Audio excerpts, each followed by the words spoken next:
Red టీవీలో మీ వ్యాపార ప్రకటనల కోసం ఈ నంబర్ ని సంప్రదించండి 6281747728. హాయ్ హలో నమస్తే, నేను మీ Gopi. Welcome back to red TV. ఈరోజు మనతో వచ్చేసి జగదేవ్ గారు ఉన్నారు, సీనియర్ జర్నలిస్ట్. సార్ నమస్తే. సార్ నమస్తే సార్, మనం చూస్తున్నాము ఆంధ్రప్రదేశ్లో పొత్తుల్లో రకరకాల గొడవలు జరుగుతున్నాయి. దీంట్లో ఆంధ్రప్రదేశ్పై అమిత్ షా గారు సర్వే అయితే జరిపారంట. ఆ సర్వేలో జనసేన టీడీపీ ఉమ్మడి అభ్యర్థుల్లో 23 ఎంపీ స్థానాలు గెలిచే అవకాశం ఎక్కువ ఉందని సర్వేలు తేలింది. జగన్ రెడ్డి గారు అలెక్ట్ అయ్యారంట. ఏంటి సార్ ఇది? అంటే వాస్తవానికి ఈ సర్వే ఇప్పుడు కాదండి, ఒక సంక్రాంతి ముందే ఇటువంటి వార్తలు వచ్చాయి. అయితే బీజేపీ అధిష్టానం ఇంకా పర్ఫెక్ట్గా వాళ్ళ పర్సనల్ టీమ్స్తోని ఇంటెలిజెన్స్ టీంతో చేయించుకొని సర్వే రిపోర్ట్స్ వచ్చాకే దిగుదాం రంగంలోకి అనుకున్నారు. బట్ చూచాయిగా అప్పటికే కొన్ని రిపోర్ట్స్, కొన్ని ఇంటెలిజెన్స్ సర్వే రిపోర్ట్స్ చెప్పినా కూడా మళ్ళీ కొన్నిసార్లు ఇప్పుడు యావరేజ్ తీసుకుంటారు కదా. ఇప్పుడు ఒకసారి 10, ఒకసారి 20, ఒకసారి 15 వచ్చినప్పుడు మూడింటికి యావరేజ్ తీస్తారు. అలాగా వాళ్ళు కూడా సర్వే పక్కాగా ఏంటి పరిస్థితి, ఎందుకు అంత వ్యతిరేకత ఉంది, ఎందుకు వైసీపీ మీద ఆ వ్యతిరేకత వచ్చింది, దానికి కారణాలేంటి, అవన్నీ పాయింట్స్ లాగిన తర్వాతే ఈ సర్వే మీద కూడా నమ్మకం వచ్చిందంట వాళ్ళకి.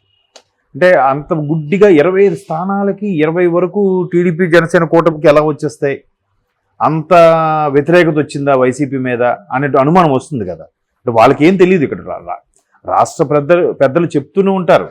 బట్ వాళ్ళకి 29 రాష్ట్రాల్లో ఎక్కడ ఎలా ఉంటుంది పరిస్థితి అన్నీ గుర్తుపెట్టుకోవడం కూడా కష్టమే కదా. కాబట్టి ఏంటి అని తీరా చూస్తే సర్వే రిపోర్ట్స్ మరొకసారి ఇట్లాగే కన్ఫర్మ్ అయినట్టుగా వచ్చాయి. దానికి తోడు ఆల్రెడీ చంద్రబాబు నాయుడు గారు గడిచిన 4 రోజుల కిందటే శివరాత్రి కన్నా ఒక రోజు ముందే అక్కడికి వెళ్ళారు. ఆ తర్వాత శివరాత్రి ముందు రోజు పవన్ కళ్యాణ్ గారు కూడా వెళ్ళినట్టుగా మనం వార్తల్లో చూస్తున్నాం.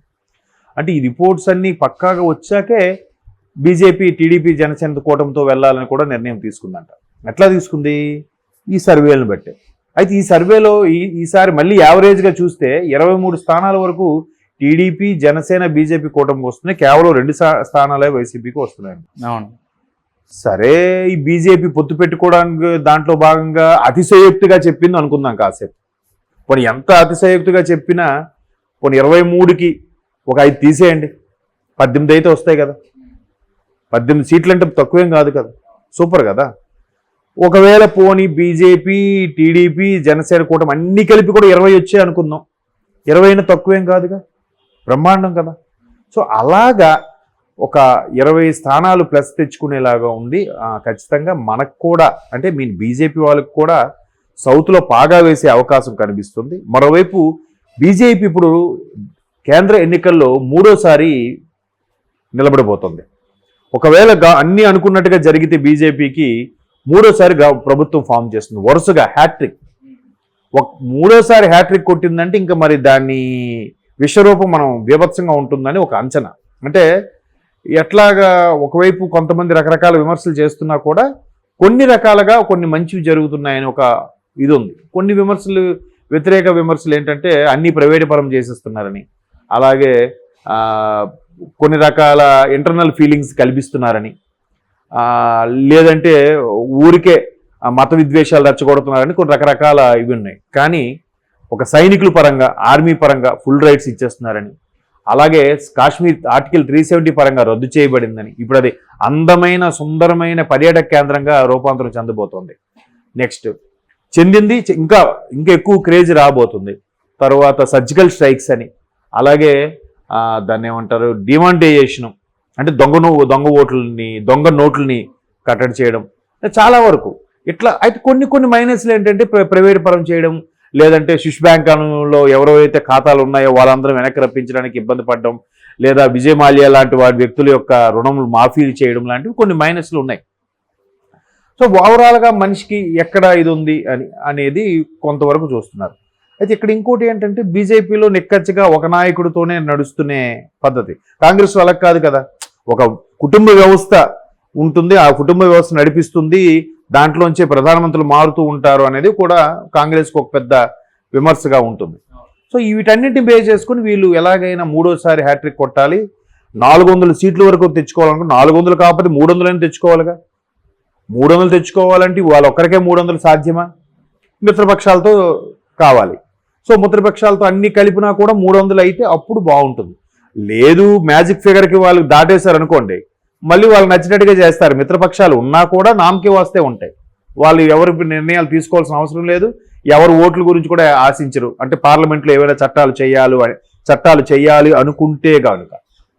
సో అట్లాంటి బీజేపీ ఇప్పుడు ఏం చేస్తుందంటే ప్రతిది స్ట్రాటజిక్గా వెళ్తుంది. ప్రతి స్టేట్లో కూడా మరలా ఎన్డీఏలో ఉన్న పాత మిత్రులను కలుపుకుపోవడం, కొత్త మిత్రులను యాడ్ చేయడం, ఏ కొత్త మిత్రులు మనకు యూజ్ అవుతాడో దానివల్ల బీజేపీ తద్వారా స్ప్రెడ్ అవుతుందా లేదా, తద్వారా బీజేపీ పాగా వేయగలుగుతుందా లేదా అనే అంశాన్ని చూసుకోవడం, 1-2 సార్లు బేరీజ్ వేసుకోవడం.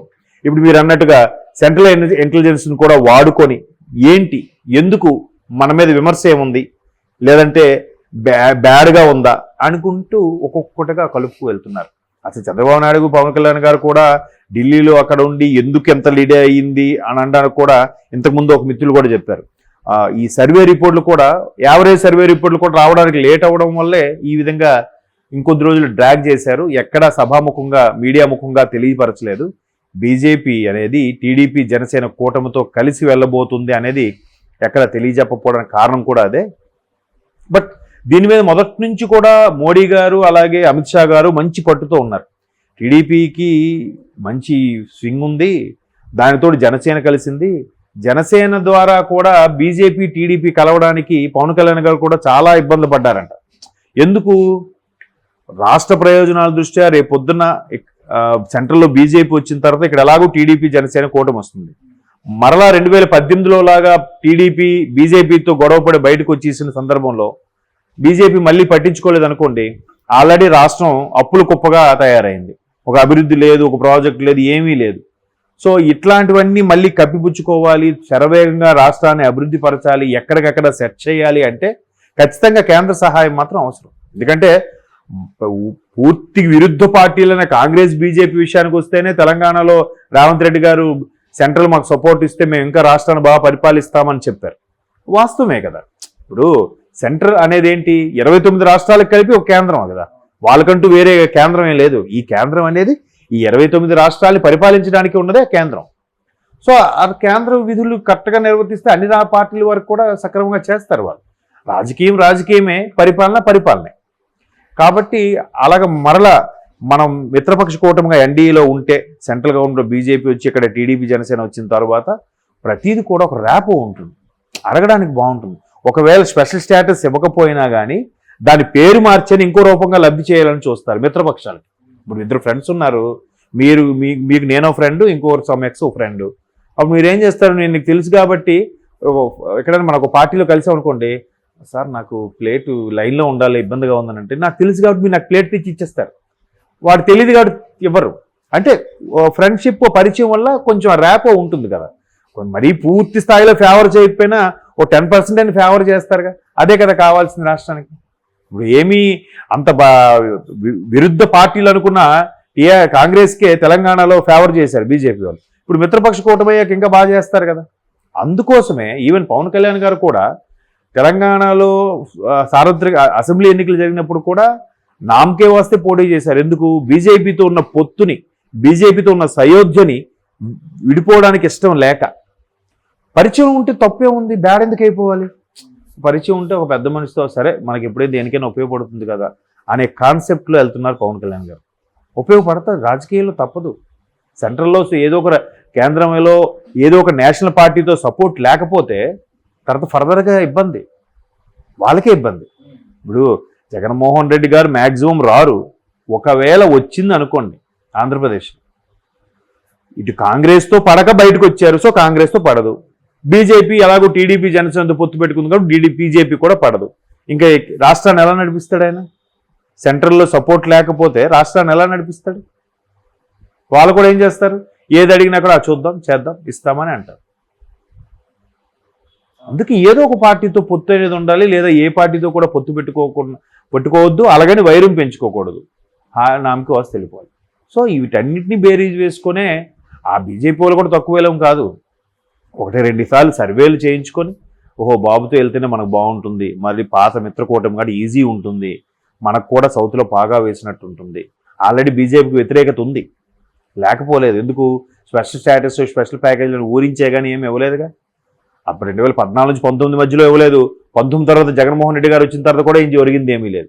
సో ఆ మైనస్ని మళ్ళీ ప్లస్ ఎలా చేసుకోవాలి, కేంద్రంలో సీట్లు ఎలా పెంచుకోవాలి అనే తపనలో బీజేపీ ఉంది. కాబట్టి టీడీపీ జనసేన కూటమికే మంచి దాన్ని ఏమంటారు మేనియా, ఆ గాలి వీస్తుంది. కాబట్టి వీళ్ళతో వెళ్ళడమే కరెక్టు అని చెప్పి పొత్తుల్ని ఖరారు చేసుకుంది. అండ్ మోర్ ఓవర్ ఎన్ని స్థానాలు వస్తాయో కూడా ఇప్పుడు వాళ్ళు అనుకున్నట్టు 23 రాకపోయినా 18 నుంచి 20 వచ్చినా బ్రహ్మాండం కదండి, తిరిగి ఉండదు కదా, హ్యాపీ. సో అదే బీజేపీ నిర్ణయం తీసుకుంటుంది నా అభిప్రాయం. Thank you sir. Thank you.